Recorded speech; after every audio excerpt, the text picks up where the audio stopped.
दोस्तों, the Japan house से शुजा हैदर आपकी खिदमत में नए लेसन के साथ हाजिर है। हम लोग N5 की ग्रामर तकरीबन ख़त्म कर चुके हैं। 2-3 टॉपिक्स और रह गए हैं, उसके बाद आपका N5 का ग्रामर जो है मुकम्मल हो जाएगी। उसके बाद आपने सिर्फ करना ये है कि वोकेबलरी मुकम्मल करनी है। 875 अल्फाज हैं, आप पूरे 1000 वर्ड्स याद कर लें। N5 पास करने के लिए आपको 1000 वर्ड्स की वोकेबलरी अगर आपके पास है और आपको 500 खांजी आपको आती हैं, 1000 वर्ड्स आपको आते हैं मीनिंग के साथ, और आपने ग्रामर की हुई है N5 की, और थोड़ी सी लिसनिंग आपकी बेहतर होनी चाहिए। जब आपको वर्ड्स आते होंगे, वोकेबलरी आती होगी, ग्रामर आपको आती होगी, तो ख़ुद ब खुद वर्ड्स का मतलब समझ में आना शुरू हो जाएगा जब आप सुनेंगे। तो अक्सर हम कहते हैं यार हमने सुनने की तो प्रैक्टिस की नहीं, हमें समझ में कैसे आएगा। जब आपके दिमाग में वो अल्फाज होते हैं, आपने वो वोकेबलरी याद की हुई होती है, ग्रामर का आपको पता होता है, तो आप ख़ुद ब खुद जो है वो जब कोई बोलता है तो सुनना समझना शुरू कर देते हैं आप। बिल्कुल ऐसी मिसाल है कि हम लोग बचपन से अंग्रेज़ी पढ़ते रहते हैं लेकिन कभी बोलते नहीं हैं, बोलने का मौका ही नहीं मिलता। तो मैं जब 1997 में इंग्लैंड गया तो उससे पहले मैंने कभी अंग्रेज़ी नहीं बोली थी, सुनी नहीं थी किसी से अंग्रेज़ी। तो बस इंग्लिश आती थी, पढ़ी थी, किताबों से पढ़ी थी, सीखी थी, वोकेबलरी याद की थी, सब कुछ किया था, लेकिन बोलने का मौका कभी नहीं मिला। तो जब इंग्लैंड जब मैं गया और वहाँ पर लोगों से बोलना चाहा तो उनकी इंग्लिश बड़ी एकदम खड़ी हुई लैंग्वेज थी, उनकी अक्खड़ लैंग्वेज, और उनकी तो क्योंकि मादरी ज़ुबान है वो ऐसे फ्लुएंटली बोल रहे थे जैसे कि हम बोल रहे हैं उर्दू अपना, या आप पंजाबी बोलते हैं, या जो सी भी आपकी मादरी ज़ुबान है बोलते हैं। तो एकदम से घबराहट हुई कि यार ये तो मुझे अंग्रेज़ी आती नहीं। लेकिन फिर थोड़ा सा कानों को जब आदत हो गई तो पता चला कि नहीं, ये तो सब मुझे आता है, तो बहुत आसान है। तो आपको शुरू में थोड़ा सा झटका लगता है जब आप लिसनिंग करते हैं। तो लिसनिंग के लिए मैंने अपने स्टूडेंट्स को एक टोटका बताता हूँ कि बहुत आसान है। ये आप यूँ समझ लें कि N5 के लिए आपको ज़हनी तौर पे तैयार कर रहा हूँ। देखें, जब आप ये इंसान का दिमाग जो है जब इंसान पैदा होता है उस वक्त से लेके इंसान का दिमाग काम करना शुरू कर देता है और उस वक्त तक काम करता रहता है जब तक उसकी शादी नहीं हो जाती। नहीं, ऐसा नहीं, मजाक कर रहा हूँ। जब तक इंसान मर जाता है, मरने के भी 6 घंटे तक दिमाग काम करता रहता है। तो दिमाग एक इतना ज़बरदस्त ये मिरेकल है, ये एक मोजज़ा है जिसका अभी कहते हैं कि इंसान के दिमाग के 1000 हिस्से हैं और उन 1000 हिस्सों में से आम इंसान जो है सिर्फ एक हिस्सा इस्तेमाल करता है। दुनिया में एक शख्स था जिसने इन 1000 हिस्सों के 2 हिस्से इस्तेमाल कर लिए थे और वो बाबाए साइंस बन गया, फादर ऑफ साइंस कहलाया। उसका नाम था आइंस्टाइन। आइंस्टाइन के बारे में कहा जाता है कि उसने उन 1000 हिस्सों के, दिमाग के 1000 हिस्सों के उसने 2 हिस्से इस्तेमाल कर लिए थे, तो वो फादर ऑफ साइंस बन गया। तो ये नहीं, आपके सर के इस हिस्से में जो चीज़ रखी हुई है, ये बज़ाते ख़ुद एक बहुत बड़ा मोजज़ा है कि अगर इंसान 1000 हिस्से इस्तेमाल करना शुरू कर ले दिमाग के, तो सोचें वो कहाँ जाएगा। तो मैं उसकी मिसाल यूँ देता हूँ कि जब हमारे प्यारे नबी सल्लल्लाहु अलैहि वसल्लम ने जब कहा कि मैं इल्म का शहर हूँ, तो समझ लें कि इल्म का जब शहर कहा तो उन्होंने यकीनन उनके दिमाग के पूरे 1000 में से 1000 हिस्से उनके पास इस्तेमाल करने की सलाहियत होगी। तो जिसको अपने दिमाग के 1000 हिस्सों की 1000 के 1000 हिस्सों को इस्तेमाल करने की ताकत आ जाए तो वो क्या कुछ नहीं कर सकता, उसके पास कौन सा इल्म नहीं होगा। तो बात करने की है कि दिमाग जो है एक ऐसा मोजज़ाती चीज़ है कि ये कभी रुकता नहीं है। जब आप जाग रहे होते हैं उस वक्त ये दिमाग आपके काबू में होता है, जो आप चाहते हैं दिमाग वो करता है। लेकिन जब आप सो जाते हैं तो सोने में अब दिमाग को कोई डायरेक्शन नहीं दे रहा, लेकिन दिमाग काम करता रहता है। वो जो दिमाग काम करता है उसको हम लाशऊर या ख्वाब कहते हैं कि दिमाग जो है वो काम करता रहता है, और लेकिन वो आपके काबू में नहीं होता क्योंकि आप तो सो रहे हैं। तो फिर दिमाग जो है वो कहीं जंगल में जा रहा है, कहीं पहाड़ों में जा रहा है, कहीं करीना कपूर के साथ जा रहा है, कहीं ऐश्वर्या राय के साथ जा रहा है। ऐसा नहीं है कि वो ऐश्वर्या राय की रूह आ जाती है और करीना कपूर की रूह आपके साथ आगे जाना शुरू कर देती है। ये आपका दिमाग का एक वो होता है, खलल कह लें, दिमाग का एक कैफियत होती है जो वो उसको ऐसा फील होता है कि वो जा रहा है, क्योंकि दिमाग अब काबू में नहीं है, वो एक लहरों पे समझ लें तैर रहा है, बिल्कुल बेमुहार ऊँट की तरह समझ लीजिए आप। तो बात हो रही थी दिमाग की। दिमाग के ये समझ लें हम परसेंटेज बनाते हैं कि ये है शऊर का हिस्सा, ये जितना हिस्सा है हम कहते हैं ये दिमाग का शऊर है, और ये है सिर्फ 10%। रिसर्च कहती है कि इंसान के दिमाग का 90% जो है वो लाशऊर है और 10% जो है वो शऊर है। अब वो 10% क्या है? ये जो आप जापानी सीख रहे हैं, ये आप शऊर से होश व हवास में सीख रहे हैं। आप गिनती लिखते हैं, किसी से बोलते हैं, लिखते हैं, पढ़ते हैं, जो भी काम करते हैं वो आप शऊर के तहत इस काम सारे कर रहे होते हैं, और वो शऊर कितना है? सिर्फ 10% है। 90% इंसान का क्या है? लाशऊर। ठीक है, अभी लाशऊर क्या चीज़ है यार? आप कहें सर ने फ़लसफ़ा पढ़ाना शुरू कर दिया, थोड़ा सा आपको जानना चाहिए। देखिए, जब मैं आपसे कहता हूँ 8 और 4 कितने होते हैं, आप कहते हैं 12। ठीक है, किस तरह आप कहते हैं? 8 में 4 जमा किया 12 हो गई, यह आपका शऊर काम कर रहा है। लेकिन जब मैं आपको यूँ करता हूँ तो आप खुद ब खुद यूँ करते हैं। ये जो आप यूँ करते हैं या यूँ करते हैं, ये आप शऊर से नहीं करते, ये लाशऊरी तौर पे हो जाता है। मैं आपसे कहूँ कि आप आंखें मत झपकिएगा और मैं यूँ करूँ आपकी, मैं कहता हूँ आपको मारूंगा नहीं, मैं आपके आँख के करीब यूँ लेके जाता हूँ, जैसे ही पंच करीब आता है खुद ब खुद आँख झपक जाती है। ये क्या है? आप इसको रोक ही नहीं सकते। आप कहें नहीं मैं आँख नहीं बंद करूँगा, यूँ लाइए, खुद ब खुद आँख झपकेगी। ये क्या है? लाशऊर। तो इंसान का लाशऊर जो है उसे कोई सिखाता नहीं, वो खुद ब खुद काम करता चला जाता है। जब आप सो रहे होते हैं तो आपका ये 10% शऊर जो है ये रेस्ट करता है। 90% दिमाग यानी दिमाग का लाशऊर काम करता रहता है। अब आपने ऐसा क्या करना है कि ये 90% को लाशऊर जो है दिमाग तो काम कर रहा है, इसको आपने कैसे यूटिलाइज़ करना है? तो इसका हल ये है कि आप जिस वक्त सो रहे हों, सोने से पहले जापानी ज़ुबान की कोई भी वीडियो या ऑडियो लगाइए, कान में हेडफोन लगाइए, एंड्रॉयड फ़ोन या टैबलेट या लैपटॉप जो भी आपके करीब है सरहाने रखिए और सो जाइए। आप सोते रहिए और जापानी सुनते रहिए। अगर कमरे में आप अकेले हैं तो ज़रूरी नहीं है, क्योंकि वो हेडफोन ईयरफोन लगाने से आदमी कान में दर्द भी होने लगता है। अगर आप कमरे में अकेले हैं तो फुल आवाज़ में अपना कोई लैपटॉप की आवाज़ फुल कर दें या कंप्यूटर की आवाज़ ऐसी कर दें कि आपको आवाज़ आती रहे। मोबाइल फ़ोन की आवाज़ इतनी तेज़ कर दें और सरहाने रख लें कि आपको उसकी आवाज़ आती रहे। जिस तरीके से भी आपके कानों में आवाज़ आए वो सिस्टम बना लें। मैंने जब फ्रेंच लैंग्वेज सीखी थी 2002 और 3 की बात है, तो फ्रेंच लैंग्वेज जब मैं पढ़ता था सब कुछ पढ़ने में सब कुछ समझ में आ रहा था, लेकिन जब वो बोलते थे तो कुछ भी समझ में नहीं आता था, क्योंकि फ्रेंच लैंग्वेज की प्रोनाउंसिएशन बहुत मुश्किल है। तो मैंने कहा या अल्लाह क्या करूँ क्या करूँ क्या करूँ। आखिर को फिर वही ट्रिक मैंने इस्तेमाल की कि मैं कमरे में अकेला रहता था तो मैं फुल साउंड कर देता था, उसकी वॉल्यूम जो है कंप्यूटर का फुल करके, और मैं फ्रेंच न्यूज़ लगा देता था। तो मैं सोता रहता, वो फ्रेंच न्यूज़ जो है वो मेरे कानों में जाती रहती थी। 2-3 महीने के बाद मुझे फ्रेंच लैंग्वेज की प्रोनाउंसिएशन कोई प्रॉब्लम नहीं रही। तो बिल्कुल ऐसे ही आपने करना है कि जितना हो सके आपने सुनना है। लिसनिंग में एनर्जी और टाइम नहीं वेस्ट करना। देखिए, हमने कम से कम इनपुट देके ज़्यादा से ज़्यादा आउटपुट लेना है। कम से कम मेहनत में हमने ज़्यादा से ज़्यादा चीज़ें इस्तेमाल करनी सीखनी है।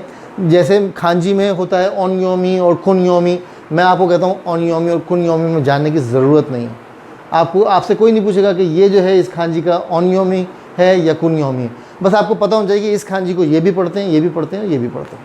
ठीक है, तो हमने कम से कम इनपुट के साथ कम से कम मेहनत करके ज़्यादा से ज़्यादा रिजल्ट लेने। अब आप जब लिसनिंग करने बैठते हैं और गौर से सुनने की कोशिश करते हैं, थोड़ी ही देर में आप 5 से 10 मिनट में थक जाते हैं, आप एग्जॉस्ट हो जाते हैं। तो और आप कहते हैं कुछ भी नहीं समझ में आ रहा यार, कुछ समझ ही नहीं आ रहा यार, बहुत मुश्किल है जैपनीज़ लैंग्वेज। कोशिश मत कीजिए, शऊरी तौर पे लिसनिंग की प्रैक्टिस मत कीजिए। सबसे बेस्ट आइडिया ये है कि सोते में आप जाइए यूट्यूब पे और लिखिए लिसन जैपनीज़ वाइल स्लीपिंग। सोते वक्त जापानी सीखना या सुनना, ठीक है। लिसन जैपनीज़ कर लें या लर्न जैपनीज़ कर लें, बहुत सारी वीडियोस निकल आएंगी, काफ़ी वीडियोस हैं, 600-700 होंगी। आप धीरे धीरे जो सबसे आसान वाली वीडियोस आपको लगती हैं वो लगाइए। एक 6 घंटे की वीडियो भी है, 1.5 घंटे की वीडियो भी है, 3 घंटे की वीडियो भी है, जो भी आपको समझ में लगे कि यार अभी 6 घंटे की नहीं सुननी, खाली 1.5 घंटे की सुननी है, आप 1.5 घंटे की लगाइए और उसको कान में लगा के सो जाइए। शुरू में आपको कुछ भी समझ में नहीं आएगा क्योंकि आपके पास वोकेबलरी नहीं है। आप जैसे जैसे ये वर्ड्स बढ़ाते रहेंगे, अपनी वोकेबलरी बढ़ाते रहेंगे, ऐसे ऐसे आपकी लिसनिंग इम्प्रूव होना शुरू हो जाएगी और आपको समझ में आना शुरू हो जाएगा। देखिए शुरू के 15 दिन, 20 दिन, 1 महीना कुछ भी नहीं समझ में आएगा। आप कहेंगे सर पता नहीं क्या बता रहे थे यार, ये आदमी पता नहीं अजीब ही बातें करता है, कुछ भी नहीं समझ में आ रहा, हमारी खामखा वेस्ट करा रहा हमारा टाइम। नहीं, ये टाइम तो वेस्ट है ही नहीं ना, आप सो रहे हैं ना, ठीक है। तो टाइम तो वेस्ट हो नहीं रहा, जो कुछ भी वेस्ट हो रहा है या तो आपके फ़ोन की बैटरी वेस्ट हो रही है या कुछ डिस्टर्ब हो रहा है आपसे, आपके फ़ोन की आवाज़ से, और तो कोई आपका कुछ जा नहीं रहा। तो आप इसकी प्रैक्टिस महीना 1.5 महीना करते हैं, 1.5 महीने के बाद खुद ब खुद आपको अल्फाज, अगर आप वोकेबलरी बढ़ा रहे हैं अपनी, तो वर्ड्स रोज़ के आपने 20 वर्ड्स याद करने हैं, रोज़ के 20 वर्ड्स याद करने हैं आपने, रोज़ की 10 खांजियाँ याद करनी है। खुद ब खुद आप देखेंगे कि 1.5 से 2 महीने में आपको JLPT N5 बहुत हलवा लगने लगेगा, बहुत ही आसान हो जाएगा आपके लिए। एनीवे, तो ये तो थी कुछ हिंट्स। अब हम चलते हैं ग्रामर की तरफ, ताकि ग्रामर हम मुकम्मल करें और फिर JLPT N5 के सैम्पल टेस्ट हम प्रैक्टिस करेंगे। एक वर्ड है मायनी।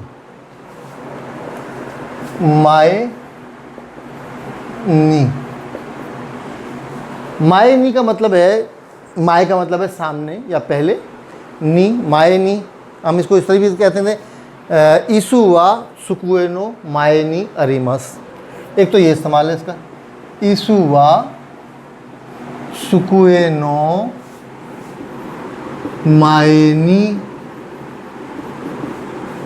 अरिमस, ठीक है। क्या मतलब हुआ, कुर्सी जो है वो डेस्क के सामने है, ठीक है। वताशिवा मीसे नो मायनी इमस, मैं दुकान के सामने हूँ। वताशिवा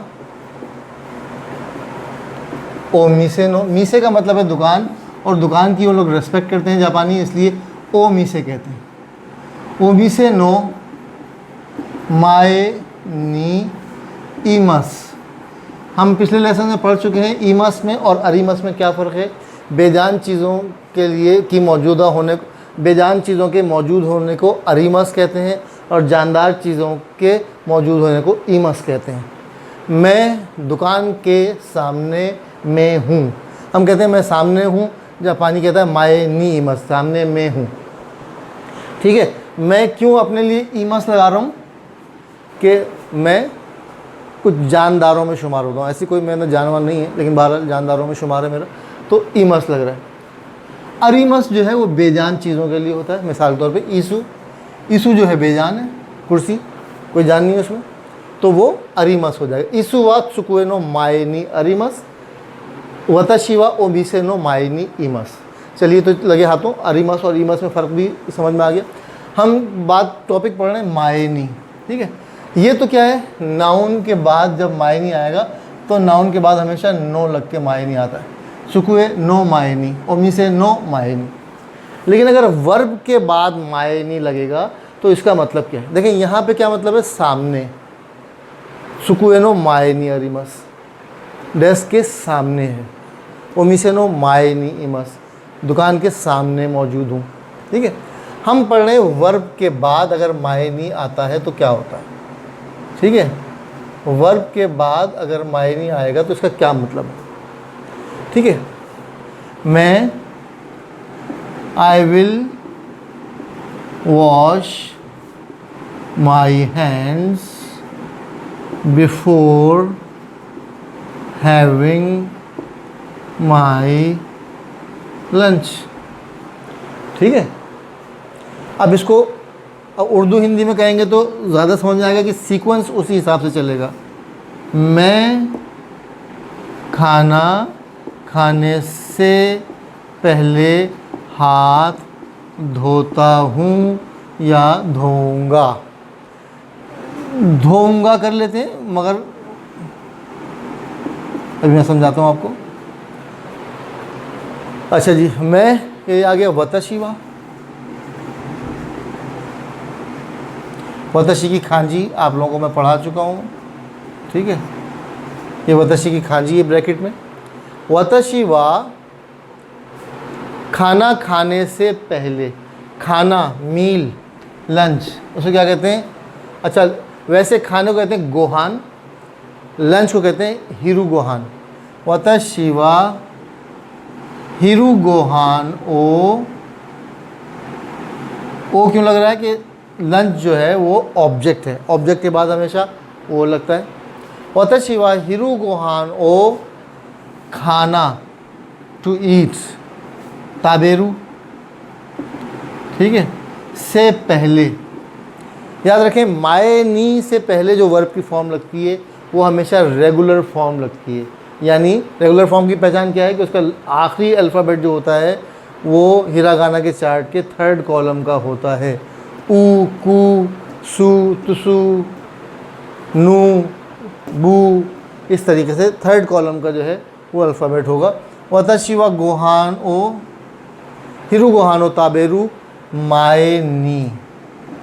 मैं दोपहर का खाना खाने से पहले हाथ धोऊंगा। हाथ क्या कहते हैं? ते की खांजी है ये, बल्कि खांजी को ब्रैकेट में कर देते हैं। ते, अब ते जो है ऑब्जेक्ट है, हाथों को धोऊंगा, तो ते ओ आराईमस, आराईमस। वतशी वा गोहान ओ ताबेरू माए नी ते ओ अराईमस। वतशी वा गोहान ओ ताबेरू माए नी ते ओ अराईमस। मैं खाना खाने से पहले हाथ धोऊंगा। क्या तरीका है? वर्ब की रेगुलर फॉर्म के बाद माए नी लगा के आगे जो भी आपने जुमला करना है वो सोने से पहले टीवी देख रहा था, ठीक है। वो के लिए इंग्लिश में भी लिख देता हूँ, he was watching TV before sleeping या बिफोर गोइंग टू बेड, जो भी आप करना चाहें।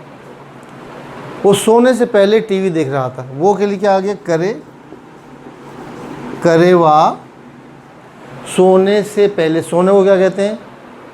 नेरू जी। नेरू की मस फॉर्म क्या है? नेमस। हम यहाँ पे कौन सी फॉर्म लगाएंगे?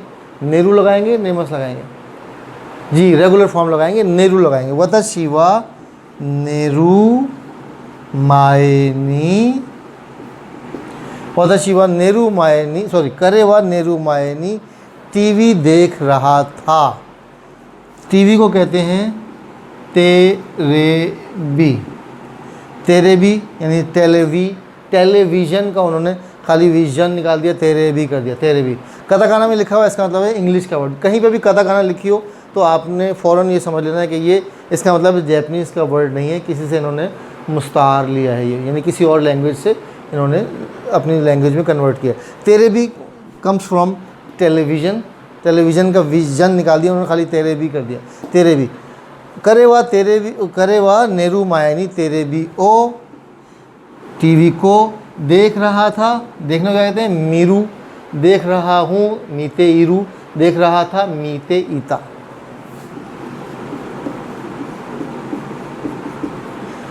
करे वा नेरू मायनी तेरे भी ओ मीते ईता या मीते ई मश्ता, मस फॉर्म लगानी है आपने तो, ठीक है। तो फॉर्मूला बहुत आसान है।